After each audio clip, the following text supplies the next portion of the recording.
మన రాష్ట్ర సీఎం చంద్రబాబు నాయుడు గారు కూడా చెప్పారు.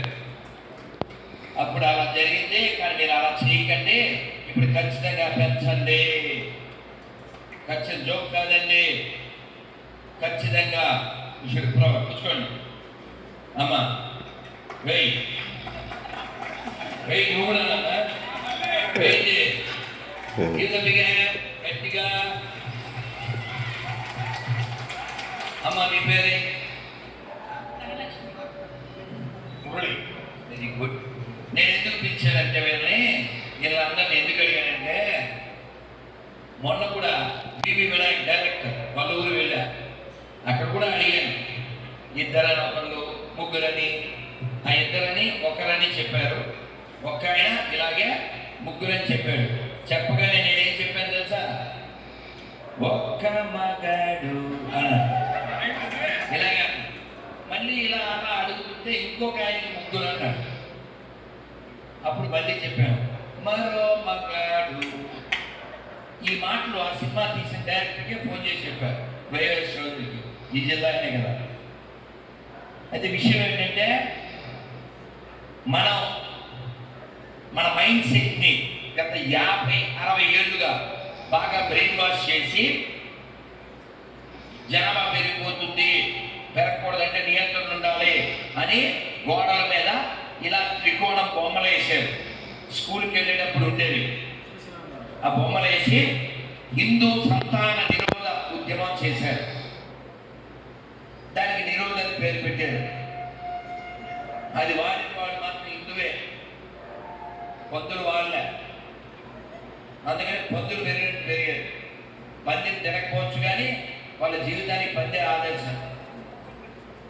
మనమేమో అంతో అంకోదో అంటే తెలుసా, మేమిద్దరు మాకిద్దరు, మన దరిద్రులు. ఇంకా దరిద్రం అయితే వండాలని అన్నాం, దట్ ఫిలో కమ్ విత్ గంధం. Let you see fun, just bring it like a bun, then throw it to the dustbin because they are the done. మనం మేమిద్దరు మాకిద్దరు అంటుంటే వాడు ఏమంటాడు, హమ్ 5 हमको 25, 4 బీబీస్ 40 బేబీస్. అర్థమైందా? 5 పిల్లలు 20 మంది పిల్లలని వాడు ఉద్యమం చేస్తున్నాడు. వాడు అదే పని చేస్తున్నాడు. పైన కింద వాడు శరీరంలో భాగాలన్నీ వాడుతున్నాడు. మనం సెల్ ఫోన్ తప్ప ఏమి వాడట్లే. షేర్ కూడా చేయలేని దరిద్రుడివి నువ్వు షేర్ ఎలా అవుతావురా? ఓ పోస్టు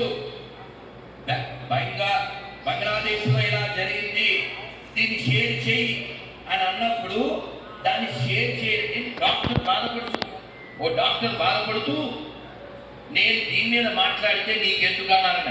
ఎవరో డాక్టర్ విషయం వదిలేండి, మన డిప్యూటీ సీఎం పవన్ కళ్యాణ్ ఆయన ఈ బంగ్లా విషయం మాట్లాడుతుంటే, సార్ అవన్నీ నాతో చెప్తున్నారు అని ఆయన ఫీల్ అయ్యాడు. అవన్నీ ఎందుకు సార్ మనకి అని సలహాలు ఇచ్చే చెమట దద్దమ్మలు ఉన్నారు, ఆయన కూడా ఫీల్ అయ్యాడు. సో మనం ఒక అన్యాయం జరిగిందని ఫేస్బుక్లో స్టేటస్ పెట్టడానికి, షేర్ చేయడానికి భయపడితే, మరి శివాజీ కొడుకు సంభాజీలా ఎప్పుడవుతారు? నువ్వు సింహం కాకపోతే నువ్వు గ్రామ సింహమే కదా. నిన్ను వేట కుక్కలు బలి తీసుకోవా? నీ కూతురు నీ ముందే లేపుకోవా? పాసి పంపించవా? ఫ్రిడ్జ్లో కుక్కలు చేసి పెట్టవా? ఈ భూమి మీద మారవలసిన జాతి ఒక్కటే ఉంది. ఎవరు మాట్లాడాలి? ఎవరు మాట్లాడాల్సింది? మనమేనా? మాట్లాడకపోతే, పోట్లాడకపోతే నశించిపోయేది ఎవరు? 10 రాష్ట్రాల్లో మనం మైనార్టీలో. ఆ విషయం తెలుసా?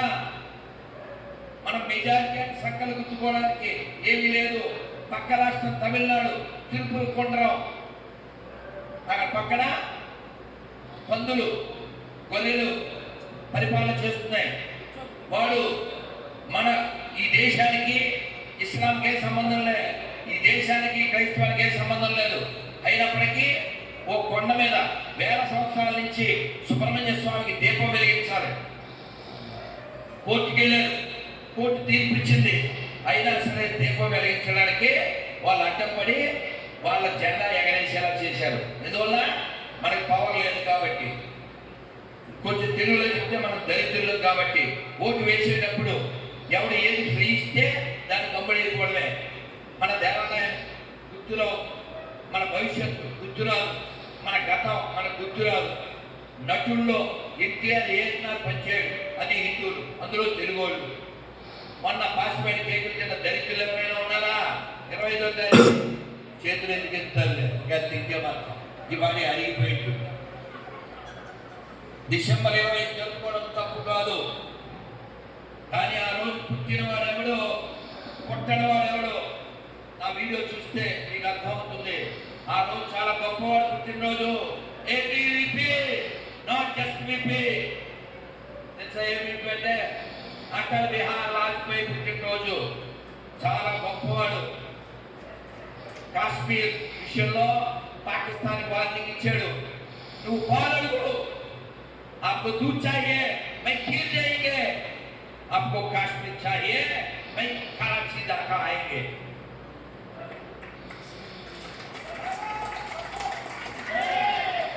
నువ్వు పాలడుగు పాయసం ఇస్తా, కాశ్మీర్ అడిగితే నేను కూడా చీరేస్తా అని చెప్పిన పేరు నాకు దీనికి వారసుడు అటల్ బిహారీ వాజ్పేయి.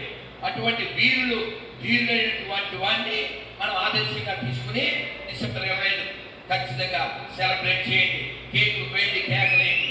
కానీ ఆడెవడో పుట్టినోడు కోసం అని మీరు పాసిపోయిన కేకలేదు తినకండి, అవసరం లేదు. మళ్ళీ శుద్ధులు చెప్తారు మన వాళ్ళు. మనకెందుకండి? మరి మనకెందుకు అన్నప్పుడు వాడు వచ్చి మన దగ్గర అలా బిహేవ్ చేస్తున్నాడా? వాడి పేరు సుబ్రహ్మణ్యం. నా మీద కంప్లైంట్ ఇచ్చాడు. ఏం కంప్లైంట్? ఇక్కడ అందరూ గొర్రెలు ఉన్నారు, ఈయన వచ్చాడు, రాకూడదు. అంబేద్కర్ మనుస్మృతి దహనం చేసిన రోజు ఇది. ఏదేదో సోది. పేరేంటి? అడుగుట్టాడు.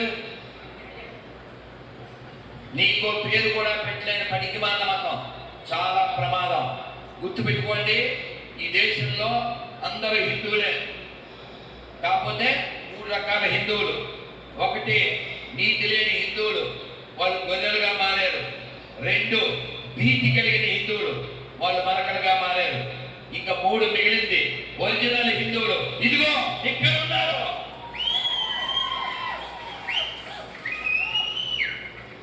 నీతితో బతకండి, భీతి లేకుండా బతకండి. తాండ్ర పాపారాయుడు తెలుసా? ఈ తాండ్ర పాపారాయుడు విజయరామరాజు యొక్క గుండెల మీద కూర్చుని గర్జించాడు. పులిరా పులి, ఇది అడవి పులి కాదురా, పారిపోవడానికి పెంపుడు పులి అని వాడి గుండెలు చించి వాడి గుండెల్లో పొడిచి వాడిని సంహరించాడు. వాడు ఎరవేశాడు. పాపయ్య, ఈ బొబ్బిలి కోట నువ్వే ఎదుర్కొంటే మూర్ఖుడా, నీ ప్రాణాల మీదకి వస్తే శ్మశానంగా మార్చిన ఈ కోటను నాకు బహుమానంగా ఇస్తావా? రంగరాయల్ని రామరాయల్ని వెన్నుపోటు పొడిచి చంపినటువంటి నీచుడా, నన్ను అడిగితే 4 ఊళ్ళు నేనే జయించుతుంది కదా. ఈ విజయరామరాజు అనే నీచ్ కమి తర్వాత తెలుసు కదా. వాడు దేనికి వాడు అలా బుస్సి అనేటువంటి బ్రిటిష్ వాడితో చేతులు కలిపాడు తెలుసా? కేవలం కోడి పందాల్లో వాడు ఓడిపోయాడు. మనకి ఈశ్వరుడు కంటే ముఖ్యమైన తోడు ఉంది మన దగ్గర. ఈశ్వరుడు కంటే గొప్పది మనకి ఈగో లేకుండా బతుకుతాం, కానీ ఈగో లేకపోతే బతకంగా. సొంత అక్క లేదు, చెల్లి లేదు, తమ్ముడు లేడు, అన్నయ్య లేడు, నాన్న లేదు, అమ్మ లేదు. ఈగో మీదకి వస్తే ఎవరినైనా వదిలేస్తాం, విలువలు వదిలేస్తాం. వాడు ఇందులో కదా విజయరామరాజు ఈగోకు వెళ్ళాడు. ఆ కోట నాశనం, ఆ కుటుంబం నాశనం. అందుకే ఆయన ఆత్మార్పణ చేసుకుంటూ చెప్పాడు, అమ్మ మల్లమాంబ శత్రు శాసనం లేకుండా చేశాను, అమ్మ నేను వస్తున్నాను.